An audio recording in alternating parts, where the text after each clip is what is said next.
നമസ്കാരം, സിറ്റി ന്യൂസിലേക്ക് സ്വാഗതം. പുതിയ തെരു ടൗണിലെ ദീർഘദൂര ബസ്സുകൾക്കുള്ള സ്റ്റോപ്പ് നിർത്തലാക്കാനുള്ള ട്രാഫിക് റെഗുലേറ്ററി കമ്മിറ്റി തീരുമാനം പിൻവലിക്കണമെന്ന് സർവകക്ഷി യോഗം.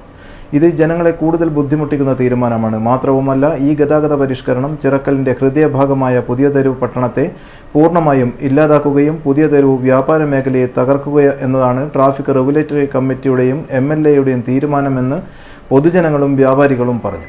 ഈ ഗതാഗത പരിഷ്കാരം കൊണ്ട് പ്രതിസന്ധിയിലായത് പൊതുജനങ്ങളാണ്.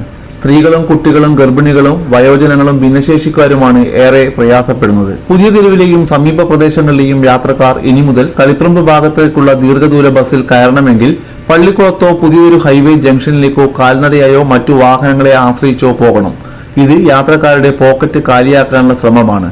ജനുവരി 31 മുതൽ പൊതുജനങ്ങൾക്കും യാത്രക്കാർക്കും ഏറെ പ്രയാസമുണ്ടാക്കിയ രീതിയിലാണ് പുതിയ തെരുവിൽ ഗതാഗത പരിഷ്കരണം നടപ്പിലാക്കിക്കൊണ്ടിരിക്കുന്നത്. പ്രാരംഭ നടപടി എന്ന രീതിയിൽ പഞ്ചദിന പരിപാടിയായി MLAയുടെയും ചിറക്കൽ പഞ്ചായത്തിന്റെയും നേതൃത്വത്തിൽ നടപ്പിലാക്കിയ ഈ ഗതാഗത പരിഷ്കരണം ചിറക്കലിന്റെ ഹൃദയഭാഗമായ പുതിയ തെരു പട്ടണത്തെ പൂർണ്ണമായും ഇല്ലാതാക്കുകയും പുതിയ തെരു വ്യാപാര മേഖലയെ തകർക്കുക എന്നതാണ് ട്രാഫിക് റെഗുലേറ്ററി കമ്മിറ്റിയുടെയും MLAയുടെയും തീരുമാനമെന്ന് പൊതുജനങ്ങളും വ്യാപാരികളും പരാതിപ്പെടുന്നു. ചിറക്കൽ ഗ്രാമപഞ്ചായത്ത് ട്രാഫിക് റെഗുലേറ്ററി കമ്മിറ്റിയുടെ തെറ്റായ തീരുമാനം അടിയന്തരമായി പിൻവലിക്കണമെന്നും വിവിധ രാഷ്ട്രീയ പാർട്ടി നേതാക്കൾ കണ്ണൂർ ജില്ലാ ട്രാഫിക് റെഗുലേറ്ററി കമ്മിറ്റിയോട് ആവശ്യപ്പെട്ടു.